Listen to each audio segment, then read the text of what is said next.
Welcome back to another video. Today we are building fiberglass panels from scratch. If you watch one of my latest videos, you'll know that I did a little bit of panel damage on the JZX. There's a hole in my door, but I built these doors in a way that I had these skins so that when that happens, the door can be easily fixed. So I have pulled out the mold and we're going to make another door and also a boot. I never actually made a mold, I just made a part off the back of the boot. Anyway, I today am starting the mold.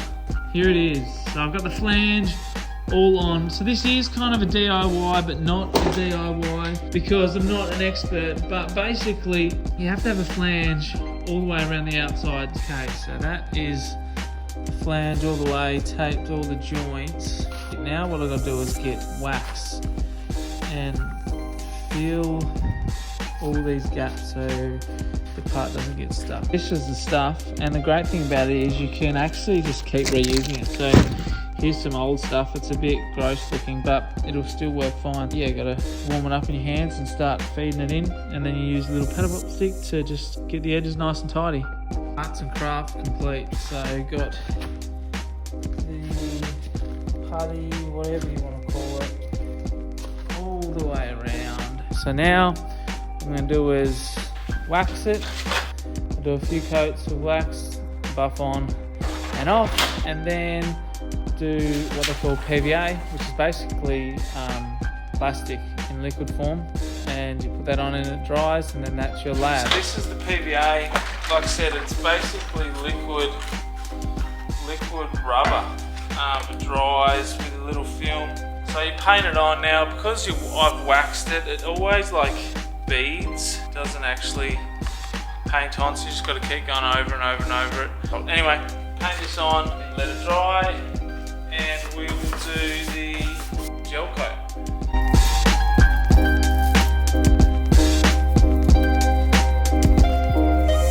Right, so that's setting.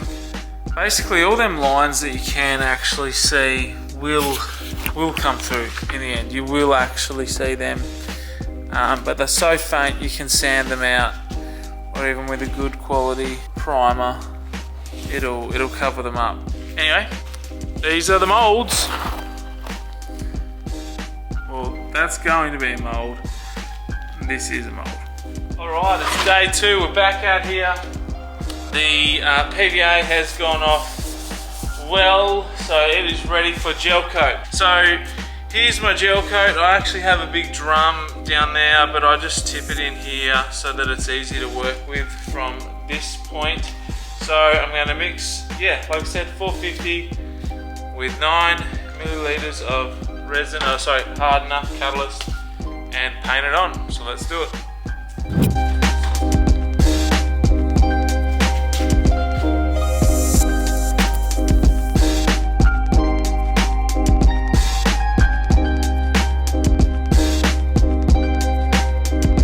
Alright, that's the gel coat all done. So you layer on pretty thick. Make sure you give yourself a nice amount on the edge, and this basically becomes the first layer. Essentially, when you crack that off, the other side is the first layer. So the door is laid up, well, not laid up, gel coated, and this is gel coated. So now let it tack off and then start laying down the fiberglass mat. I don't know what weight mat this is, it's a really thin one, so I've just cut it into long strips and got the ripped edges, because the ripped edges join better. The reason I cut them into, or rip them into little squares, is I like to go around the outside edges first to get them really good. And then I've got a big roll of really thick, well, it's not really thick, but it's a lot thicker than this, probably 3 times thicker than this fiberglass mat, that I will cut into some big sheets and lay big sheets down. For the mold, I might do maybe 2 or 3 of that one. For the door, I'm going to do this a bit thinner because it doesn't have to be super thick. So got all my fiberglass ripped apart, ready to go. So I'll mix up some resin. We'll start with this stuff, around the outside, and then we will lay some big sheets. I like to do a few pots ready to go. I don't mix the catalyst in, but I pour it so I know how much catalyst I need. So in this, I'm going to go 2%, which is still probably a bit much. I could go less, but I should be able to keep up with it pretty good. So these ones are good to go. I know I could mix a big pot and that will work, but then I'm going to be racing to get it done. If I just do one pot at a time like this, then I can really just cruise, not in a huge rush, and it's not the end of the world if I waste just a tiny bit. Whereas if I do a really big pot and it starts going off and I'm not done, I've wasted all this product. So this is my preferred method, just one pot at a time. This is still a fair bit of resin, and then go from there.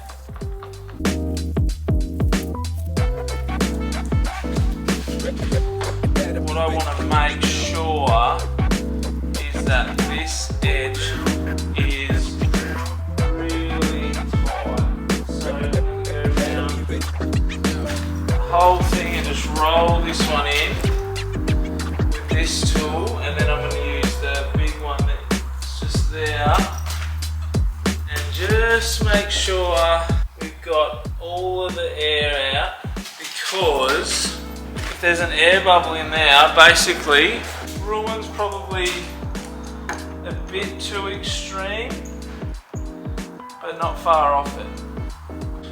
Alright, so this is a prime example of why I didn't mix up the rest of these batches, because I used all my mat already. I went back over it twice, and if I had have mixed up another one of these, I'll be rushing to get it down. But I can stop here. I've done all my edges, got 2 layers there, and I'm not stressing, I'm not rushing. What I have learned with fiberglassing, the most important thing is your time management and making sure you are in control. Now I'm in control. I can cut some more mat, I can rip it, I can get ready, then mix another one up and go again. But if I hadn't mixed up a smaller amount, I'd be rushing and freaking out right now, and it changes the result. You don't get the result you want. So cut some more mat, mix up some resin, and I'll start the next bit. All right, so we've got one layer on the boot. Unfortunately, I can see somewhat of a major problem. It's not unfixable, it's just really annoying. I'll show you what I mean. But so yeah, this is what one layer, well, it's kind of 2 almost, looks like, of the fiberglass. The problem is, you see how it's sort of bubbling here? It's done in a few spots. This bit here doesn't matter because it's just the flange, like it's really bad there. But it's done it on up in here. I think what happens is, because the fiberglass, the actual glass, the resin, when you mix it gets hot as the chemical reaction happens, and if the gel coat's too thin, I'm pretty sure it bubbles up, and then that's the end result. Like whatever happens to that gel coat is what is going to be on the other side. So that'll need to be sanded and bogged to be made smooth again, which is really annoying. But apart from that, it's going all right. I'm going to just start the door now, because I'm going to let that go off, and then I'll do another layer later on tonight. Time for the door. So I just done another layer on the door. That's basically done, so that's good. I'm not going to put a cross bracing in it this time. I could do it later on if I wanted to. I've made it pretty thin this time round. I don't think it needs to be that thick. I'm just sort of trying something a little bit different. Well, it's not that different, just doing it a little bit thinner than I have in the past. Unfortunately, I think I'm going to have to start the boot again. Bummer. I just did the gel coat way too thin, and it's just bubbling everywhere. Like there's heaps, or I don't know what you call it, sort of wrinkling. There's heaps under there, heaps there, heaps there, heaps there. There, like it's all over it. The top's pretty fine, so obviously there's a bit down here, but the top's good. Obviously I put it on thick enough across the top, but on this part just not thick enough, so I won't bother wasting more material putting on more layers. I'm just going to leave it like that, and I'll break it off. I'll take it off tomorrow and start again, which is a real bummer. Like there's a chance. No, actually, I was gonna say there's a chance it might be all right. It won't be. So I'm not gonna waste all material. Anyway, that's what happens when you're not a professional and you're sort of winging it and working it out as you go. So door should be okay. Boot needs to be redone. Basically, I have to go all the way back to the start. Hopefully my flange will survive, but we'll see. Bummer. Alright, it's the next day. Gonna pull this one out and hopefully the flange stays on it, but it probably won't. So that's annoying, but definitely glad I didn't go any further. I can see it's bubbled up in heaps of places. This one's gone alright, but there's one slight dilemma. It might be hard to see it on camera, but it's still a bit wet through the middle here, and that's because I used a different kind of glass. So I have some of this, which is an epoxy resin. It's like the stuff that you use if you want it to be clear, crystal clear. And it's fine, it works with the mat and whatnot, but I forgot that you have to put a wax additive in it for it to go off. It basically needs to be not have any air to go off properly. So that's why that hasn't gone off hard. So what I'm actually going to do is I'm going to do the cheat version of a vacuum bag. So I'm going to put this in a bag so that it cures properly. So I'm going to bag that and pull this off. The drama continues. Unfortunately, I can't fit it in my home job vacuum bag. It'd fit if I pull it out of the mould and I cut the end off. So I might demould it. Hopefully it's dry enough underneath. I think it will be.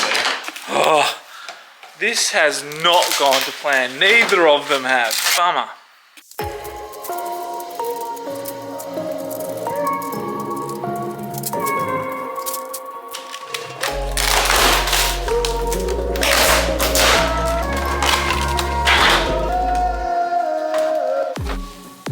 Well, both pieces have their own failures. So when I pulled out the door, it looked perfect, apart from where I used that resin. It hadn't gone off properly under the gel coat, and as you can see, it cracked. It's real soft in between under here. So that was nearly a perfect mould. Like, it looks great apart from that, so that's rubbish. I knew the boot hadn't worked because that's the result of that stuff, the bubbling. So on the top it's fine, which I knew because I obviously did it thick enough there, but everywhere where you can see these bubbles or these rippling, it's because it wasn't thick enough. So that mould didn't work either. So close. So now I have to start all over again. I kind of kept this on there, but I might pull it off so I can glue it properly. I don't know, I'll have a little bit of a look, but at least it's somewhat intact. And yeah, that one's still fine obviously, so I suppose it's just how it goes, especially when you don't know what you're doing. Anyway, I'll clean it up and do it again. Oh, I noticed getting this off was really hard in here. It was really hard to get this out, which I thought would be the case. That's why I did this. So I might put another flange across the top here and do it in a two-piece mould. We'll see. Alright, pretty much out.